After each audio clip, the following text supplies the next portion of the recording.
Dr. Jennifer Cortez pressed her fingertips against the translucent membrane, feeling the fracture lines spider-webbing through the crystalline structure. The creature before her defied every biological principle she'd learned at the Interstellar Medical Academy, yet here it was, breathing, bleeding, and very much alive. "Vitals stabilizing," Alex announced from the monitoring station, his eyes fixed on the holographic readouts floating above the examination table. "Core temperature holding at 340 Kelvin. The silicon-based protein chains are responding to the coagulant." Jennifer nodded, her attention never wavering from the hatchling's damaged wing. The creature was no larger than a terrier, its scales glinting with an iridescent quality that suggested a refractive index impossible for carbon-based tissue. When the mining crew had found it trapped in the collapsed xenomineral deposit on Kepler 442b, they'd called it a dragon, a primitive label for something far more extraordinary. "It's not just biological," Jennifer murmured, adjusting her neural-linked magnification implants. "Look at this subdermal layer. Those are quantum-entangled molecules creating a network throughout the wing structure." Alex leaned closer, his datapad recording every observation. "That would explain the energy readings we detected. The mother creature we spotted from orbit, she wasn't just large, she was radiating across multiple electromagnetic spectrums simultaneously." The hatchling whimpered, a sound that resonated at frequencies both above and below human hearing range.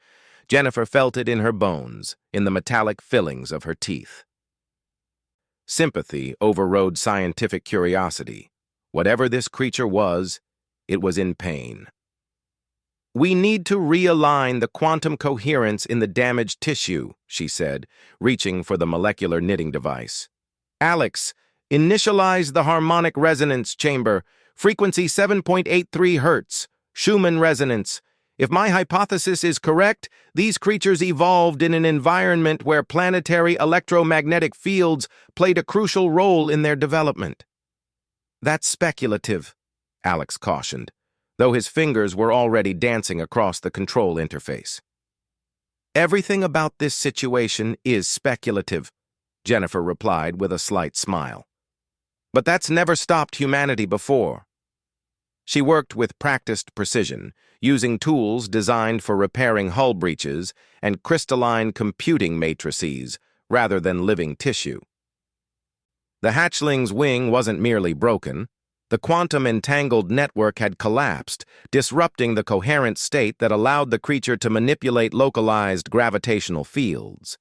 It was this ability, she theorized, that permitted something so large to achieve flight, despite violating the square-cube law that limited the size of flying creatures on Earth. Hours passed. The Kepler 442b sun set beyond the viewport, painting the alien sky in shades of copper and violet. Alex brought coffee, real coffee, saved from their Earth rations, and sandwiches that neither of them ate. "Entanglement coherence restored," Jennifer finally announced, withdrawing the medical instruments. "The wing structure should regenerate fully within 72 hours, assuming its biology follows the patterns I've observed." The hatchling stirred, unfurling the repaired wing experimentally. The membrane caught the laboratory's artificial light, casting rainbow patterns across the sterile walls. It made a sound, softer now, almost purring, and Jennifer felt an unexpected warmth in her chest.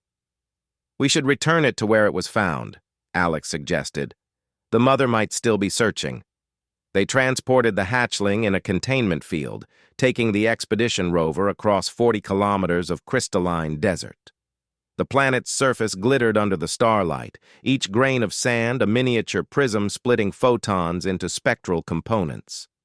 It was beautiful in a way that made Jennifer's throat tight. Another world, another chance for life to write its story across the cosmos. They found the collapsed mining site easily. What they didn't expect was the creature waiting there. She was magnificent, 3 times the size of their rover, with wings that seemed to fold space itself when they moved. Her scales rippled with colors that had no names in human language, wavelengths that Jennifer's enhanced vision could barely process. Intelligence burned in eyes that reflected starlight like polished obsidian. Alex released the containment field. The hatchling launched itself toward its mother with unsteady but eager movements, chittering in those bone-deep frequencies. The mother lowered her massive head, examining her offspring with what could only be described as maternal concern. Then she looked at Jennifer. The moment stretched. Jennifer felt observed, analyzed, understood in a way that transcended language or species. The mother creature tilted her head, and Jennifer saw something in that gesture. Recognition, perhaps. Gratitude. The dragon turned, her tail sweeping across the crystalline sand. Where it passed, the ground revealed what had been buried beneath. Artifacts. Dozens of them, hundreds, glinting in the starlight with the unmistakable signature of technological sophistication. Holy Mother of... Alex breathed beside her. Jennifer, these are pre-collapse relics. I'm reading metallurgical compositions that match the lost Forerunner civilization. Jennifer knelt, picking up a device that hummed with dormant energy. The dragon watched, unmoving, as she and Alex gathered samples with shaking hands. Each artifact was a treasure beyond measure, technology that predated human spaceflight by millennia, left by the mysterious civilization that had seeded the galaxy with ruins and questions. She's giving these to us, Jennifer whispered. As payment. As thanks. The mother creature rumbled, a sound that felt like approval. She gathered her hatchling beneath one wing and launched skyward, her form distorting the very fabric of space around her as she accelerated beyond what conventional physics should allow.